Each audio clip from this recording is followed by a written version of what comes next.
I was actually working on Blast Off the day before Juice passed on the 7th. And like I was getting it ready, everything like that. Like I got my blessings from Trippie. Trippie gave me the record. And it's like we were working on the record. I went to bed. I woke up the next morning to, New York Times asking me for a quote.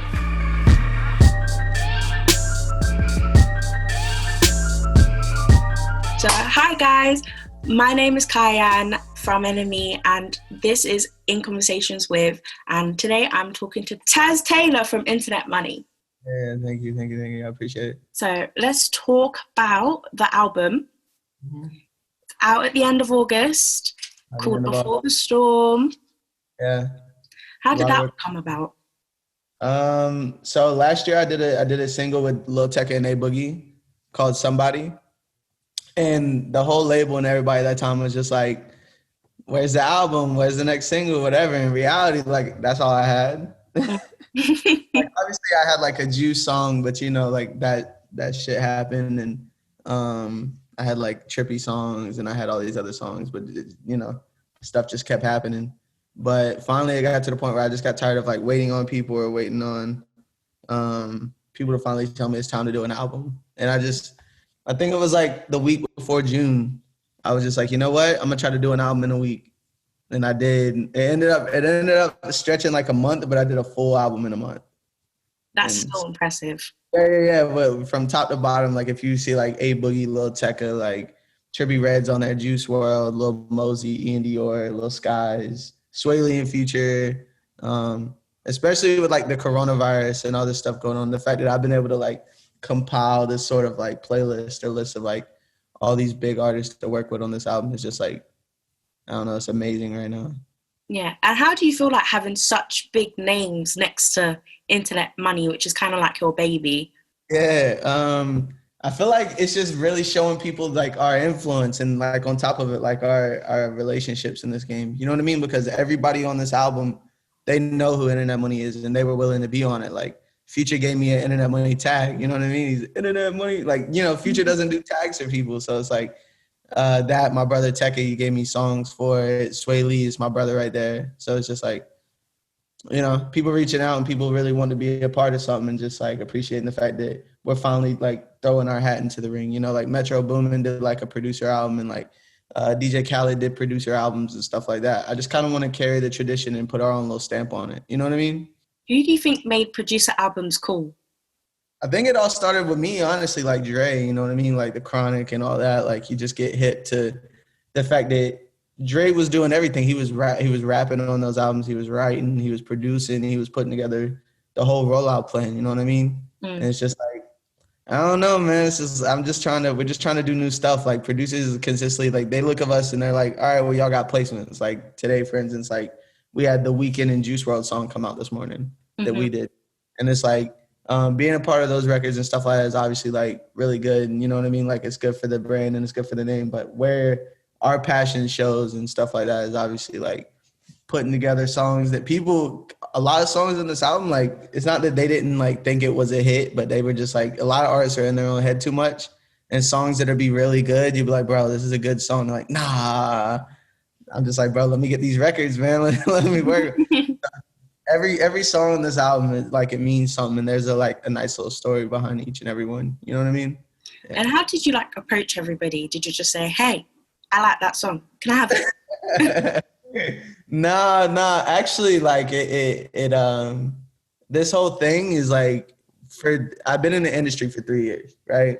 So like me, Nick, and the whole team and everybody. So for 3 years straight, we haven't asked for a favor. We ain't asked for swaps. We haven't done anything. And this whole album is just like us being like, hey, bro, like whenever you need something, we got you. Like we did three years of good faith. Like give us something. You know what I mean? Like it's time for us to collect on something for once. They understand. You know what I mean? It's a give and take. Like people look at us and they rely on us to like give them hit records. Now we just get to take it to another level. And besides just like really pushing the artist to put a song on their album that we produced that we really like, that they may be like a little shaky on, we're just like, yo, let me get that album, let me get that song, and I'll put it on my album, and then you don't have no ties to it, and let me just show you it's a hit. You know what I mean? Blast Off is a really cool song, and obviously like Internet Money has been at the start of his career.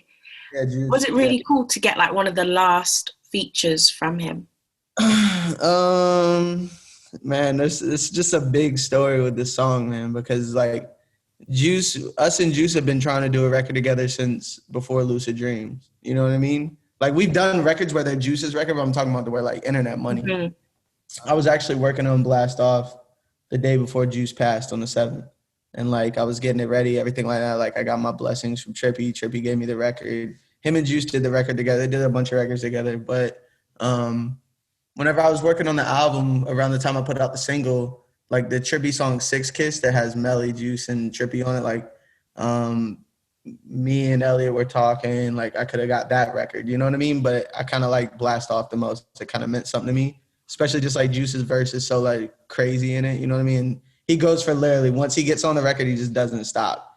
So just wanted to make it about Juice to make it a moment. It's definitely like a lot of waiting for this because like I said, we've been working on this record since December. And it's like we were working on the record. I went to bed. I woke up the next morning to, New York Times asking me for a quote of what's going on. So it's just like we put the record on ice. We did all that stuff from then. And then the time it was just like really getting the album done and working on it. I was like, man, we still got this record. I don't know if you're familiar with Lil Bibby, but he kind of does everything for Juice WRLD right now. So, me and Bibby have a really good relationship. I work a lot with Juice. I work a lot with Leroy, and he has both of those. And we just have history. So I just, reached out and I asked him, and he was just, really accepting of it. And he was cool with it. And he gave us his blessing. And just overall, that's just the fact that we're here now and able to like talk about it is crazy because that song almost, if we didn't get it, that song would have never seen the light of day. Never. It's such a great song. It's a great record. It means a lot too. So it's just like, there's a couple of those like on this whole album, like Lemonade, like the one with Don Toliver, Nav and Gunna. Like we wrote that song like in 2017 and people are just now hearing it. Yeah. I didn't even know Don Toliver existed in 2017. Like Don Toliver's been a rapper forever, man. Like he's been around, like in Houston and all that stuff. And like we're signed to like the same label, kind of. Like I'm signed to Atlantic on publishing. He's signed to Atlantic as an artist. So like whenever he first started doing the rounds and doing studio sessions and doing all that, I was one of the first producers Don Toliver was in with. So we got a couple records, and he's like always been a good person, good kid. And just to see him like grow as an artist over the past like 2-3 years, like since Astroworld, and even like him putting out his own project and doing all that, like it's kind of crazy to see. Like, I've only been in the industry for 3 years, but it feels like I've been here for like, 10. It's kind of crazy with everything that's been going on the past like 3 years. Also, Frosted is a really great track with Sway Lee and Future. How were you able to like get them two together on a track? Oh man, so Sway Lee was in Miami, and like all this crazy stuff is going on with the corona, and then on top of that, like social injustice and all this stuff. So a lot of artists for a while, like people don't know, like no artist was working. Like I couldn't get a verse with nobody. Like I couldn't get songs from nobody because people were just in, protest mode. They didn't want to work. They didn't even want to think about that. There was more important issues going on. You know what I mean? And it's like, so I was finishing up the album actually, and Sway was just like, my manager is really close with Sway's whole team and all that. So I was just like, look, bro, like I need Sway on the album. Like we gotta make it happen. It just, I don't know. Sway was in LA, pulled up, we did the song, and then Future hit me. He was in Miami too, and he's like, yo, I'm only in Miami for 1 day, so if you want to get this record done, this is the time to get it done. And then my man Dizzy, shout out my man Dizzy, went and got it done for me. He did everything short of like catching the coronavirus to get this record done. So yeah, man, I'm just one person, but it's like a whole team of people that help put all these records together for sure. You'd think it'd be easier though to create music in quarantine. Oh, man, you would be surprised because the politics with working with artists, like a lot of artists are cool with each other, but a lot of them are very protective of their music. You know what I mean? So like who I put on the songs with, a lot of them are like, bro, like you didn't even tell me you were putting so-and-so on this, like whatever. Like we really cut a lot of corners and we really just made it happen on some pirate shit with this whole album. And just like now that it's done, like people's like, all right, bro, I guess I like it. I'm like, bro, trust me, it's gonna go up. So I don't know. I think the fact that just people give us that trust, you know what I mean? To like be able to take their records and try to make something out of them. I think that's the special part about this whole album. Who got cut? Who got cut? If anything, no. If anything, like everybody that's on the album was supposed to be on the album. Like I may have got a different song from them or something like that because they may not have really liked the song they did originally. Or the thing that really got cut was like my own artist in some of the songs because like Sway Lee did the song with my artist Ty Fontaine. I don't know if you're familiar with him, but he's on the album quite a couple times, like 4 times or something like that. Yeah. My new artist, but like Sway Lee's like a big fan of his. So like whenever I was talking to Sway about doing a song for the album, Sway was like, yeah, man, I want to do it with Ty. Let's do it with Ty. And then Sway only gave me one song and Ty was on it. So I was like, I love you, bro, but you're on the album like 4 times, bro. Like, can I just get the song and let me put like Future on it? I was supposed to go like, I was trying to go like international with it. So I was trying to get like Lunai on it or Annuel, you know what I mean? Something like that. But whenever just the COVID and everything that happened, like people don't really want to like work too much and stuff like that. So, you know, Future did it, man. It came through. He made it happen. And the whole album's like that. And Ty Fontaine is really great on the album as well. Yeah, it's like, it sets it off in a good way. You know what I mean? You listen to the album? You like it? Yeah, I've been bumping it for a month. Okay. We're lit. Yeah, I don't know. Ty is just like, I feel like he's a special type of artist. And I don't like to put my own artist in a box, especially because I'll be seeing like other artists in their camps, right? And I'll be like, man, if they were just doing this or if they were just doing that, they'd be in a way different position. So with my artists, I just like let them do whatever. And that's why like Ty will be on a really hard song like Message, or he'll switch it up like Take It Slow with 24. You know what I mean? Just like I let them just do what they want to do. And then the fact that they have that freedom really brings out some crazy like creative songs. I don't know. It's just crazy. So I sit on all these songs and it's like, man, I got to find something to do with it. So I just start piecing them together. You know what I mean? And do your artists all live with you in that big, lovely mansion I can see in the background? Some of them, yeah, some of them stay here, but like I have like an open door policy. You know what I mean? Like I have a really big house. This is like 9,000 square foot. So it's not about me. Like I have a whole team. I have like 35 producers and like 9 artists. So like every day people are here working. People are here like making music. I have 2 studios in the house. So, you know, people come in and out all the time. I'll have big artists here like the Kid Leroy. He pops by a lot. It's like one of my good friends. A lot of artists. So it's just, I don't know, people pop in and out. They be working. The house is so big. I don't realize who's here. Yeah. Who's the weirdest, like, unplanned guest that's come through your doors? See, that's kind of crazy because I don't just let, like, if you're my artist, I don't care. You can bring whoever you want, like whatever. But if you're just someone random, you don't come here without no permission. Like to find this house right now, you gotta have like an exact address. Any weird, like crazy stories in your mansion then? I mean, every day something crazy happens. Like, all right, so I just moved into this house like a week ago, right? So the house before it, like I literally just moved out of like 2 weeks ago. Mm-hmm. So a Postmates driver leaked my address, like on a YouTube video. Like there was like some vlog or something like that. And a Postmates driver looked up. He's like, yeah, I deliver to this house all the time. Like blah, blah, blah, whatever. And he just gave the address out blatantly. So like a bunch of people got my address. And like people were coming and like shooting music videos in my front yard. And like people were like telling them to leave. Like people, because they were trying to get like our attention. You know what I mean? So I would send someone else out there. And they're like, you don't like our vibes? Like what? Like, you know, I had to move quick. Thankfully, no one knows this address now, so we don't have to worry about issues. But yeah, it was getting kind of scary for a second. Internet money itself seems really cool. And like, yeah. I think everyone and their mum wants to be a part of it. Yeah. I mean, yeah. I think it just says a lot about like the culture we have around here. You know what I mean? Like, it's like a family. And no one takes this, nobody, like, even though it is a serious business and like we make really big songs and a lot of stuff happens through us, like we're still all very humble. We all act like none of us are nothing. Like for instance, like I said, the Juice and Weekend song came out and like we were all just like drunk last night, like, bro, what is going on? Like I have no idea. So every day's like a new little adventure that we just find out. Like we have no idea like how big we are, or what are we doing? Like we just have like a love for each other. And I guess other people just, especially in the music industry, it's like everything's really like to yourself and nobody cares about like helping other people. It's really good to be a part of somewhere like people actually care about others for once. You know what I mean? Is it like you guys have so many Grammy noms and plaques and all that stuff? Does none of that phase you? Does none of that like make you feel like, oh, I'm doing something? Nah, none of it. It doesn't matter because like whenever you release a song, right? Like whenever you put it out there into the atmosphere, like I feel like we kill ourselves on each record. We don't enjoy them when they're out. We're just like, we're ready for it to be over. You know what I mean? That's for the world now. Like we can't listen to them anymore. We've already worked on them too much. We hoard them out. So it's like all the plaques and stuff that come with it. It's just like, yeah, we did that 2 years ago. That's great. I can hang it on my wall. But every day, man, every day we wake up and it's like, what are we gonna do today?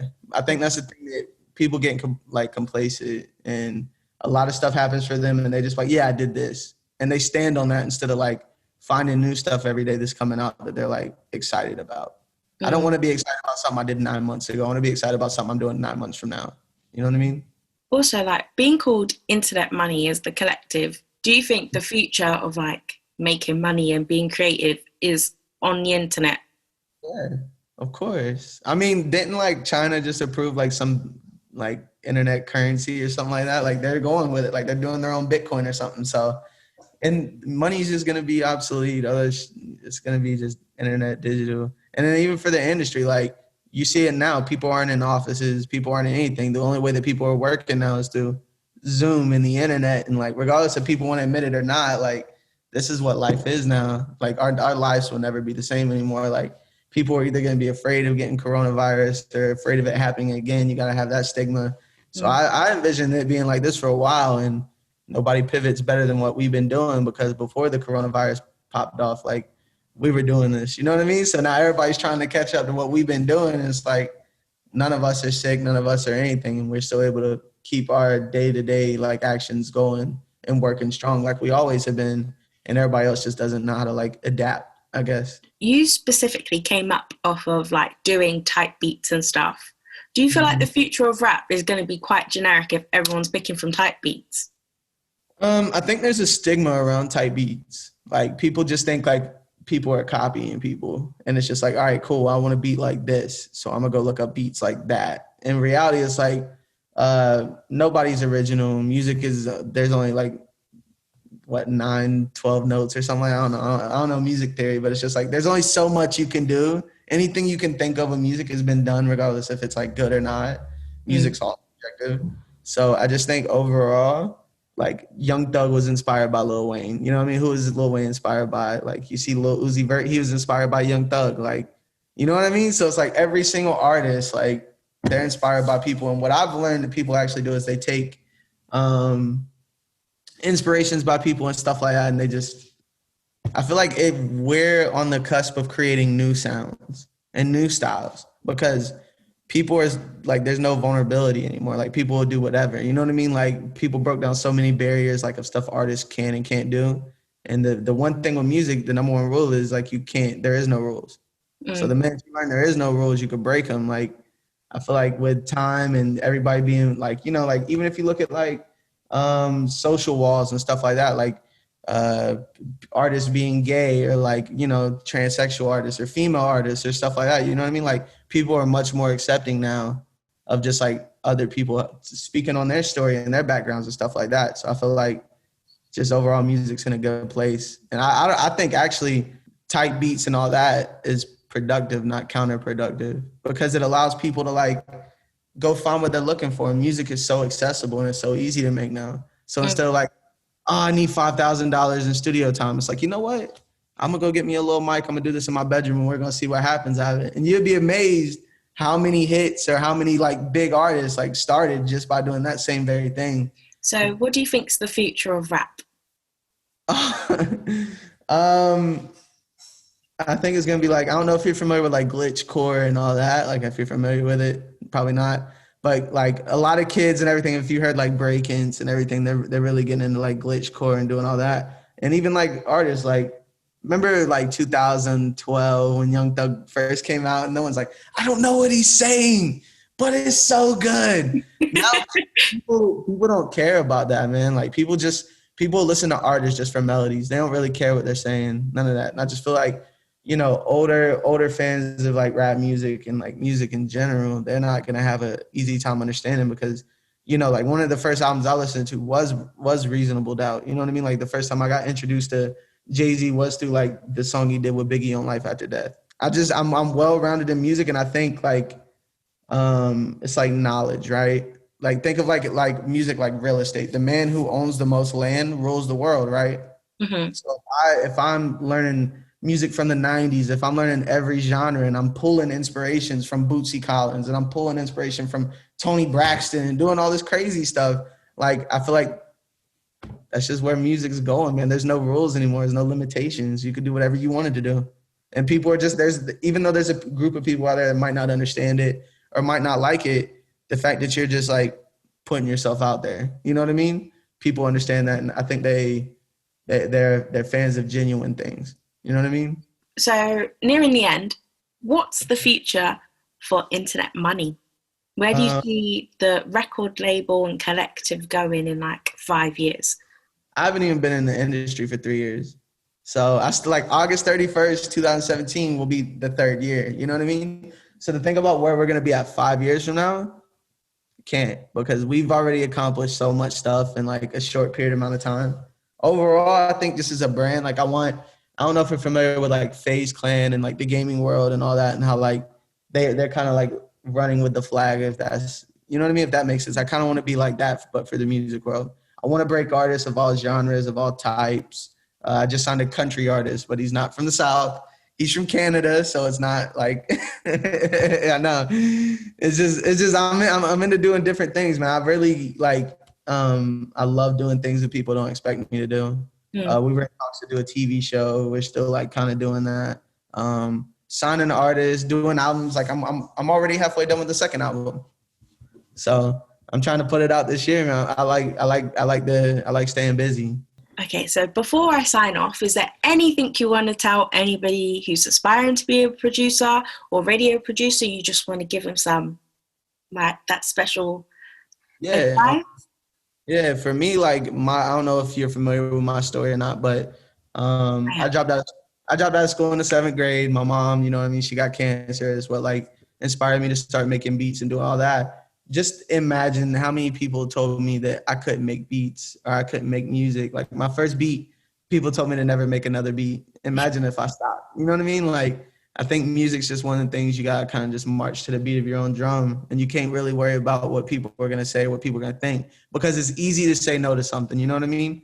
Then to say yeah and like really take the time and listen to what people gotta say and appreciate the stuff that they're putting their heart into. So I think overall, just with music or even anything in life that y'all want to do, you know what I mean? Just stay true to yourself. Just follow your, you know, whatever you want to do, whatever your dreams are. If you want to be a music producer, you want to be an artist, you want to go be an executive, you want to be an A&R, I think it takes a lot of willpower, and you got to be able to just deal with a lot of no's.